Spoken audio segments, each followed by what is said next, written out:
I recently had a video where I asked what type of drawings that everyone wants to see, if they want small drawings or big drawings, and in that video I had gotten a comment, and the comment was about the type of drawings that they wanted me to do, and the comment says small detail drawings, abstract, black and white.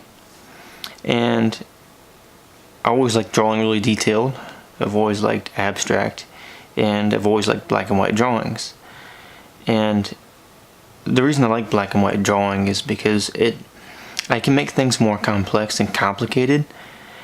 I can make things more three-dimensional. For me, it works that way. And when I introduce a lot of color into my drawing, it gets complicated and complex in a different way that doesn't really suit my style of drawing. And so I've always just preferred black and white. And I recently started doing larger drawings because I kind of wanted to expand my ability in drawing and doing different types of drawings. And it'll probably be a while until I start doing drawings that have color in them, because I want to get better at just drawing, the basics.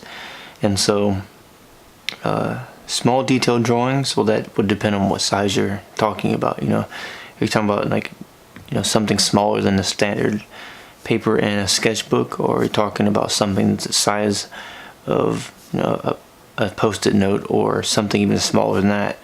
Now, I do have technical pens that are the .005. They're the pigma microns, and I can use those for really detailed.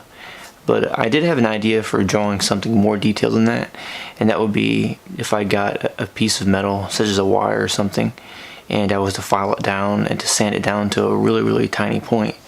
And I'm not sure if it's possible to make it smaller than .005, because there comes a situation where if you try to go any smaller, then if you try to draw with it, it's going to bend. And the smaller the tip of the pen is, the more delicate you have to be. And so I think for something like that I could try that, and I'd probably have to dip it into ink, and I could do a small detail drawing that way. And I think it'd be interesting, and it'd be fun to try that and to see what I can make and to see how small I can draw. And of course, definitely going to have to wear my glasses to do that drawing. But thank you for the questions, and let me know if you have any more, and if you have any suggestions about a drawing or anything else, just go ahead and let me know. And until then, I'll see you around. Have a good day.